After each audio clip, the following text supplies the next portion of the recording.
সাগরের সৃষ্ট ঘূর্ণিঝড়ের ফলে গতকালকে দুপুরে যে জোয়ার এসেছে সেই জোয়ার স্বাভাবিক চাইতে 10 থেকে 12 ফুট পানি বৃদ্ধি পেয়েছে।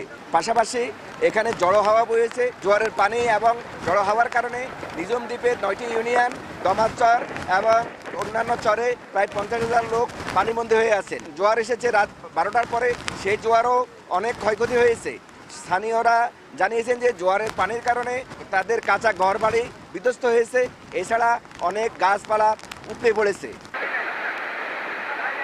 নোয়াখালী জেলা প্রশাসক দেওয়ান মাহবুবুর রহমান জানিয়েছেন ক্ষয়ক্ষতি নির্ণয়ের জন্য ইতিমধ্যে বিভিন্ন বিভাগের কর্মকর্তাকে দায়িত্ব দেওয়া হয়েছে। নোয়াখালীর ত্রাণ ও দুর্যোগ কর্মকর্তা জানিয়েছেন আজ দুপুর 2টা পর্যন্ত এখনও কোনো সঠিক তথ্য তারা পায়নি যে কী পরিমাণ ক্ষয়ক্ষতি হয়েছে। পুরো নোয়াখালী জেলায় আমাদের 102টি মেডিকেল টিম আছে।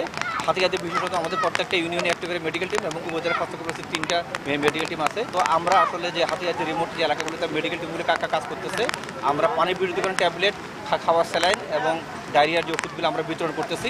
নিজম দ্বীপ এলাকাতে প্রায় 5 শতাধিক পুকুরের মাছ বেশি গিয়েছে এবং 2 শতাধিক প্রজেক্টের মাছ বেশি গিয়েছে। এখানকার মানুষ আশা করতেছে যে সরকার তাদের ক্ষতিপূরণ নির্ণয় করে যদি তাদেরকে ক্ষতিপূরণ দেওয়া হয় তাহলে তারা আবার ঘুরে দাঁড়াতে পারবেন। এদিকে গতকাল থেকে বিদ্যুৎ ব্যবস্থা বিপর্যয় হওয়ার কারণে বিদ্যুৎ এবং ইন্টারনেট সংযোগ বিচ্ছিন্ন রয়েছে। মানুষ স্বাভাবিক যোগাযোগ থেকে তারা ব্যাহত হয়েছে। এ ছিল নোয়াখালীর হাতিয়া থেকে আমার কাছে সর্বশেষ সংবাদ।